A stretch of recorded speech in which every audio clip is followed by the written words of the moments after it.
నమస్కారం సార్. నమస్తే. బాలీవుడ్ హీరో సల్మాన్ ఖాన్ ఎవరికో తెలియకుండా ఉండరు, అందరికీ తెలుసు. ఆల్మోస్ట్ బాలీవుడ్ సినిమా చూడనోళ్ళకి కూడా సల్మాన్ ఖాన్ అంటే ఎవరో తెలుసు. సో అందుకే మూవీస్ హిట్ అవ్వట్లేదు అని అంటున్నారు. ఏంటి సార్ అసలు టాపిక్స్ ఏంటి? యాక్చువల్గా ఆయన చేసిన వ్యాఖ్య ఏదైతుందో నేనైతే సమర్థిస్తా. వై బికాజ్ ఆయన ఏమన్నాడు, సరైన సినిమాలు తీయకపోతే ఎలా ఆడుతాయి అని సల్మాన్ ఖాన్ ప్రశ్న. అవును, నిజమే కదా. ఇప్పుడు సల్మాన్ ఖాన్ గారి సినిమాలే తీసుకున్నాం. రీసెంట్ డేస్ బజరంగి భాయిజాన్ నుంచి తీసుకుందాం. మన విజేంద్ర ప్రసాద్ గారు ఇచ్చిన స్టోరీ, ఆ పాపను ఎత్తుకొని సల్మాన్ ఖాన్ క్లాసిక్. అంటే పెద్ద హీరో ఉన్నంత మాత్రాన పిచ్చి పిచ్చి సినిమాలు తీయకూడదు, ఏదో ఉండాలి మ్యాజిక్ దాంట్లో. ఈవెన్ అమీర్ ఖాన్ తీసుకున్నా, పీకే, ఇట్లాంటి కొన్ని అఫ్కోర్స్ లాల్ సింగ్ సర్దార్ సరిగా ఆడలేదు, నేను ఒప్పుకుంటా. కానీ మధ్యలో దంగల్ అండ్ లగాన్ అంటే ఏవో డిఫరెంట్ కాన్సెప్ట్ ట్రై చేస్తున్నాడు. అంటే ప్రయోగాలు చేస్తున్నారు. ఎంత స్టార్ హీరో అన్నంత మాత్రాన అదేంటిది ఏది పడితే అది చేయాలన్నట్టు లేకుండా. నిన్న మన షారూక్ ఖాన్ పఠాన్ తీసుకున్న అదొక టైప్ ఆఫ్ సినిమా, జాన్ అబ్రహం సినిమాలు ఆయనది ఒకటి, అక్షయ్ కుమార్ గారు ఇంకో ఒక టైపు, అజయ్ దేవగన్ గారు ఇంకో టైపు, అట్లా రకరకాల సినిమాలు ఎంచుకొని చేస్తున్నారు. ఆ రకంగా చేస్తేనే అంటే కథ ఉంటే సినిమా ఇక ఆడేది ప్రేక్షకులు నిన్న పనులు పెడదాం. కథలే లేకుండా ఎలా పడితే అలా సినిమా తీసి ఆడట్లేదు అంటే ఎలా ఆడతాయి అనేది సల్మాన్ ఖాన్ ప్రశ్న. అండ్ అలాగే మొన్న ఆయన సినిమాలు ఎన్ని తీసుకున్నా కూడా సుల్తాన్ ఎంత బాగుంటుంది తెలుసా. సుల్తాన్ సినిమా అయితే ఎక్సలెంట్. అన్ని ఏదైనా కూడా ఇప్పుడు నెక్స్ట్ వచ్చే టైగర్ అయినా సాంగ్స్ కూడా బాగుంటాయి సార్, చాలా బాగుంటాయి అసలు, కనెక్టింగ్ గా ఉంటాయి, బాగుంటాయి. సో ఇట్లా చూసుకుంటే ఇప్పుడు మనకి ఏం చేస్తారంటే బేసిక్గా ఫస్ట్ హీరో డేట్లు కావాలి. అవును, ఇది మెయిన్ థింగ్ అసలు. ఒకప్పుడు ఎలా ఉండేదంటే ఒక రైటర్ దగ్గర కథ ఉంటుంది, ఇంత ఉంటుంది. ఆ కథని పట్టుకొని అయితే అతన్ని ఆయనే డైరెక్టర్ చేస్తాడు. అతనికి డైరెక్షన్ రాకపోతే ఇంకో అందమైన డైరెక్టర్ని ఎత్తుక్కుంటాడు. ఇప్పుడు డైరెక్టరు కథ రెండు కుదిరిన తర్వాత దీంట్లో ఎవరైతే బాగుంటుంది అనేది వాళ్ళు అనుకుంటారు. వీళ్ళుంటే బాగుంటుంది, వీళ్ళుంటే ఈ బడ్జెట్లో తీయొచ్చు, వీళ్ళుంటే బాగుంటుంది, వీళ్ళుంటే ఈ బడ్జెట్లో తీయొచ్చు, వాళ్ళుంటే బాగుంటుంది, వాళ్ళంటే ఆ బడ్జెట్లో తీయొచ్చు. ఇప్పుడు మనకు ఆ బడ్జెట్కైనా ఈ బడ్జెట్కైనా ఒక ప్రొడ్యూసర్ కావాలి. వాళ్ళు మళ్ళీ ప్రొడ్యూసర్ దగ్గరికి వెళ్తారు. సరే ఇప్పుడు మీ బడ్జెట్ ఎంతో చెప్పండి, ఈ బడ్జెట్లో తీయొచ్చు, దీంతో తీయొచ్చు, మూడిట్లో నాకు ఇది కుదురుతుంది, వీళ్ళతో పెడితే మీకు నమ్మకం ఉందా, హిట్ అవుతుందా, ఆ కథ బాగుందయ్యా. ఇట్లా ముందుకెళ్ళే సినిమాలు మనము ఎప్పటి నుంచో చూసాం, అవే హిట్ అవుతూ వచ్చాయి, నిలబడ్డాయి. తర్వాత ఏమైపోయిందంటే ఫస్ట్ ప్రొడ్యూసర్ కథ గురించి వెళ్ళట్లా, హీరో డేట్లు పట్టుకోవాలి అంతే. ఓ స్టార్కి సార్ నా దగ్గర పలానా హీరో 40 రోజుల డేట్లు ఉన్నాయి, అవునా, వెరీ నైస్. ఇప్పుడు ఒక మంచి డైరెక్టర్ని పెట్టుకుందాం. ఇటీవల హిట్లో ఉన్న డైరెక్టర్లు ఎవరు, వాళ్ళు వీణ, ఓకే. ఒక హీరో దొరికాడు, ఒక డైరెక్టర్ దొరికాడు.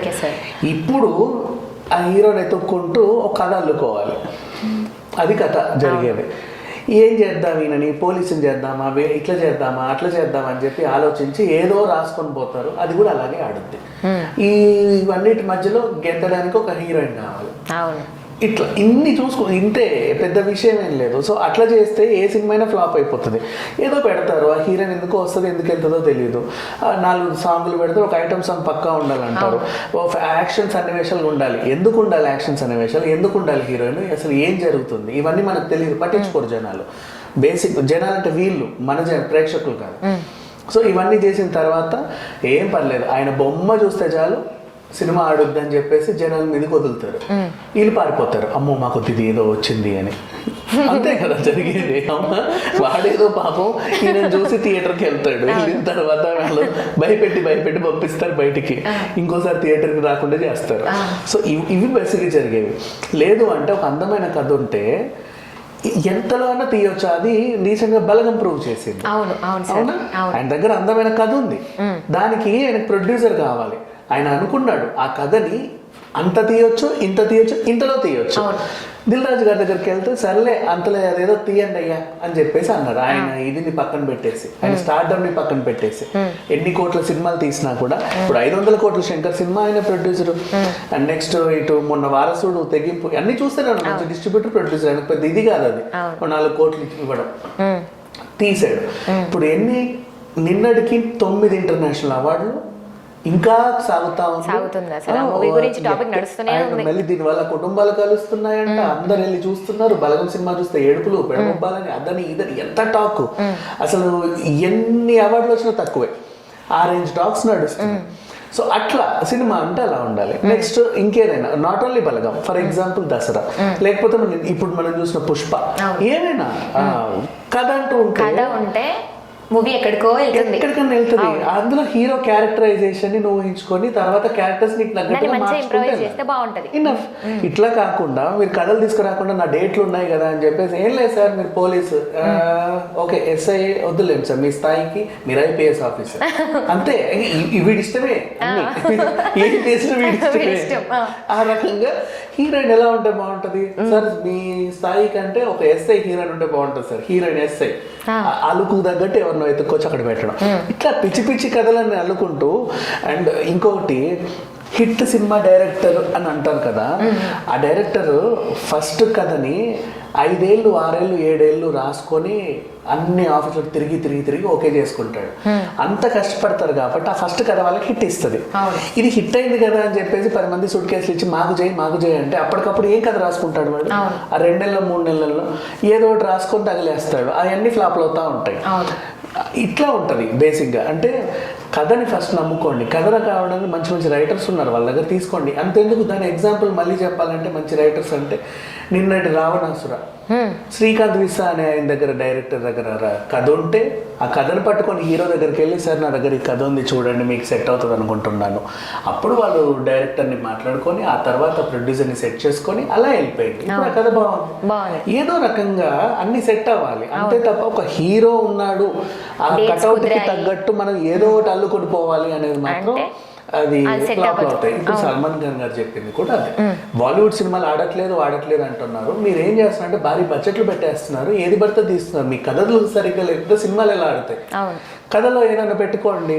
వీళ్ళు ఎక్కువ ఏం చేస్తున్నారు అంటే సీక్వెల్స్ నమ్ముకుంటూ వెళ్ళిపోతున్నారు. ఇప్పుడు డమాల్ అనే ఒక సినిమా హిట్ అయింది అనుకోండి, డమాల్ 2, డమాల్ 3, డమాల్ 4. హౌస్ఫుల్ అనేది హిట్ అయితే హౌస్ఫుల్ 1, హౌస్ఫుల్ 2, హౌస్ఫుల్ 3, హౌస్ఫుల్ 4.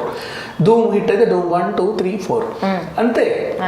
ఒకటి హిట్ అయితే దాని ఫ్రాంచైజీలు దాని సీక్వెల్ మీద ఆధారపడుతున్నారే తప్ప కొత్త కథలు తీసుకురావాలని వీళ్ళకి అనిపించట్లా. కొత్త కథలు వీళ్ళు ధైర్యం చేయట్లేదో, వీళ్ళకి రావట్లేదో తెలియట్లా. ఈ టైంలో వీళ్ళు సందిగ్ధంలో ఉన్న టైంలో సౌత్ సినిమాలు వచ్చి అక్కడ ఆడుతున్నాయి, ఇక్కడ నుంచి వెళ్ళి మన పాన్ ఇండియా లెవెల్కి వెళ్ళి ఆడుతున్నాయి. సో అంటే వాళ్ళ దగ్గర ఉన్న కథలు మీ దగ్గర ఎందుకు లేవు? కథలు అందరి దగ్గర ఉంటాయి, కాకపోతే దాన్ని కొంచెం పెట్టండి అని చెప్పేసి. అంతెందుకు, ఈవెన్ వాళ్ళు రామాయణం తీసినా కూడా ఇప్పుడు ఓం రౌత్కి ఎన్ని విమర్శలు వస్తున్నాయి, ఆది పురుషులు అది లేదు ఇది లేదు అట్లా లేదు ఇట్లా లేదు ఇది లేదు అది లేదు అని చెప్పేసి. అంటే ఏదో క్యాస్ట్ కుదిరింది కదా అని చెప్పేసి క్యాస్టింగ్ ఏది పడితే తీసేయొద్దు. కొంచెం బేసిక్ మంచి కథ కానీ మంచి నటులు సాంకేతిక నిపుణులు ఇవన్నీ ఉంటేనే సినిమా ఆడుద్ది. అండ్ సల్మాన్ ఖాన్ గారే ఎందుకు ఈ మాట అన్నారు అంటే, నేను ఇంత స్టార్డమ్ ఉన్నా కూడా ఇప్పటికీ కథలు డీసెంట్గా ఎంచుకుంటున్నా, కథకి వేరియేషన్స్ చూపిస్తున్నా. ఇప్పుడు కిసికా బాయ్ కిసికి జాన్ గురించి మాట్లాడుకుంటే ఇప్పటివరకు ఎప్పుడూ చేయనటువంటి కొత్త ప్రయోగం, సౌత్ అండ్ నార్త్ కలిపి.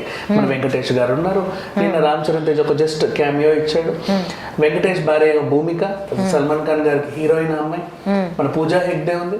అంటే వీళ్ళు తెలంగాణ ఫ్యామిలీ, ఆ అబ్బాయి ఏమో ఇంకొక దగ్గర, ఇక్కడ నుంచి అమ్మాయి అక్కడికి వెళ్ళింది.